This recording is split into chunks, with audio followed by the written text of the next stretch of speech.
இப்போ வந்து ஒரு 10க்கு 10 ரூமோட பெல்ட் காங்கிரீட் போடுறதுக்காக நம்ம ஸ்டீலோட ரெக்யர்மெண்ட்டை தான் கால்குலேட் பண்ண போகிறோம். இப்போ வந்து வீட்டோட அகலமும் 10 அடி, நீளமும் 10 அடி அப்படிங்கும்போது முதல்ல அகலத்தை கால்குலேட் பண்ணலாம். 10 அடி தான் 10 அடிங்கும்போது 10 × 2 20 அடி போட்டுக்கிட்டோம். அதே மாதிரி நீளம் எவ்வளோன்னு பார்க்குறோம். நீளமும் 10க்கு 10ங்கும்போது 10 × 2 20 அடி போட்டோம். மொத்த சுற்றளவு எவ்வளோ? 20 + 20 40. அப்போ 40ங்கும்போது ஒரு ராடோட லென்த் வந்து 40 அடி இருக்கும். அப்போ ஒரு லென்த்து நமக்கு இருந்தால் போதும். அப்போ நம்பர் ஆஃப் ராடு வந்து ஒரு லென்த்து. நமக்கு வந்து பெல்ட் போடுறதுக்கு எத்தனை லென்த்து தேவை? 4 லென்த்து தேவை.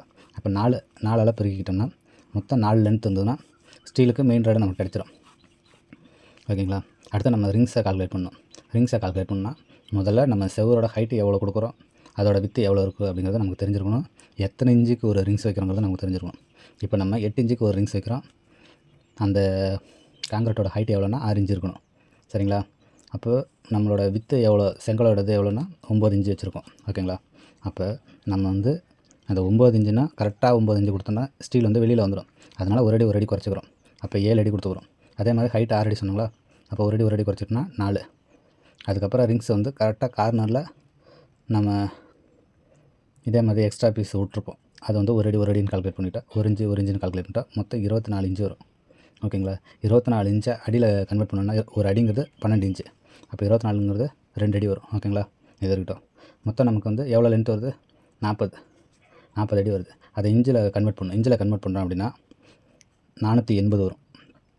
480 இன்ச்சு வரும் நமக்கு. அப்போ 480 இன்ச்சுன்னா அப்போ நம்ம 480 எத்தனை இன்ச்சுக்கு ஒரு ரிங்ஸ் வைக்கலான்னு சொல்லிடணும்? 8 இன்ச்சுக்கு. 8 இன்ச்சுக்கு ஒரு ரிங்ஸ் வைக்கிறோம். அப்போ 480 / 8 போட்டோம்னா 60 வரும். அப்போ நமக்கு தேவையான ரிங்ஸு 60. அப்போ நம்ம 60 ரிங்ஸுங்கும்போது நம்ம ஒரு ரிங்ஸு எத்தனை அடின்னு கன்வெர்ட் பண்ணி வச்சுருக்கோம்? ஒரு ரிங்ஸுங்கிறது 2 அடி. அப்போ 60 × 2 மொத்தம் 120 அடி வருது.